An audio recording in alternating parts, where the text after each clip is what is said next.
광주 공공도서관 공사 현장에서 철골 구조물이 무너지는 붕괴 사고가 발생했습니다. 근로자 4명 가운데 2명이 숨졌습니다. 자, 나머지 2명의 생사, 이 두 분은 확인이 됐습니까? 구조대원들이 밤샘 수색 작업을 벌였지만요. 아직까지 추가 구조 소식은 전해지지 않고 있습니다. 이번 사고는 어제 오후 2시쯤 발생을 했는데요.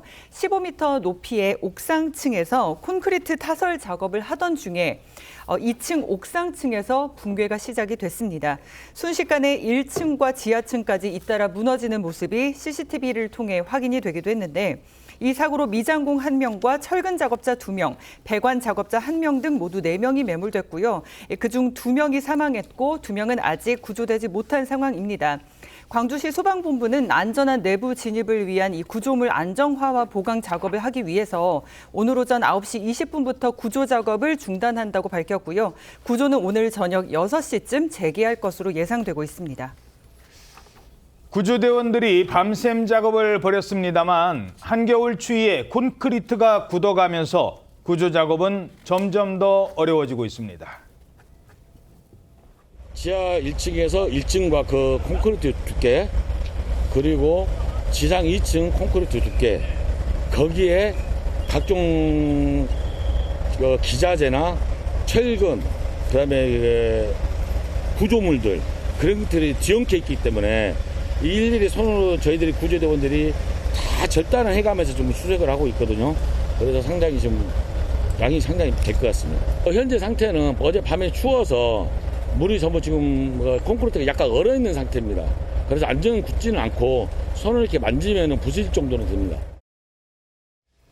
자, 공사 현장인데 왜 저렇게 순식간에 무너져 내렸을까요? 그 어마어마한 무게 콘크리트를 지탱해줘야 되는 지지대, 이 지지대가 처음부터 없었다, 이런 이야기가 나온다고요? 그렇습니다. 소방에 따르면 사고 현장에서 이 옥상 콘크리트를 지지해 줄 수 있는 이 지지대가 발견되지 않았다고 전하고 있습니다. 지난 2022년도에 6명의 사망자를 낸 광주 서구 신축 아파트 붕괴 참사와 마찬가지로 지지대가 설치되지 않은 건축물 상단부에 콘크리트 타설 공사를 하면서 무게를 견디지 못한 건축물이 붕괴됐을 가능성이 제기되고 있습니다. 아니, 왜 지지대가 없는데 지지대 없이 공사를 한 겁니까?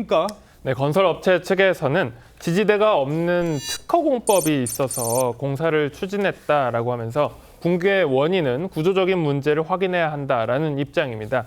대한민국 산업현장교수단의 최명기 교수는 오늘 사고 현장 브리핑에서 이번 사고는 특허공법이 적용된 구조가 실제 하중을 견디지 못했을 가능성이 크다라고 하면서 특허 자체가 곧바로 안전성을 담보하는 것은 아니다. 구조적 안전성은 별도의 검증이 필요하다라고 지적했습니다. 실종자 가족들은 사고 이전에도 공사 현장에는 문제가 있었다고 지적했습니다.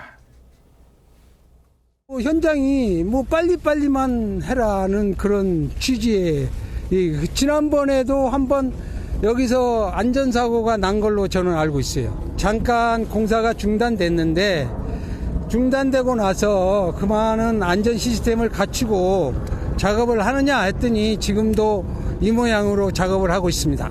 여기는 안전 통로도 하나도 없고 사람이 마음대로 공사 현장을 다니고 이런데 어떻게 이게 제대로 된 현장이라고 볼 수 있습니까? 쉽게 말하면 이 현장이 아니라 하나의 덫이에요. 덫. 사람을 잡는 현장. 자, 일각에서는 용접이 잘못됐다, 이런 주장도 나오고 있다고요? 예, 사고 현장을 점검한 광주시 안전점검단장 송창현 교수는 용접부가 유리창처럼 순간적으로 탁 끊어진 흔적이 있다. 기둥과 보 연결부 일부는 도미노처럼 뜯겨나갔다라고 하면서 용접이 정상적으로 이루어졌다면 구조자가 하중을 받아도 변형이 거의 없어야 한다. 그런데 현장을 살펴보니까 콘크리트 타설 하중을 전혀 견디지 못한 것으로 보인다라고 이야기했는데 이러한 의문점에 대해서는 향후 수사를 통해서 밝혀내야 할 것으로 보입니다.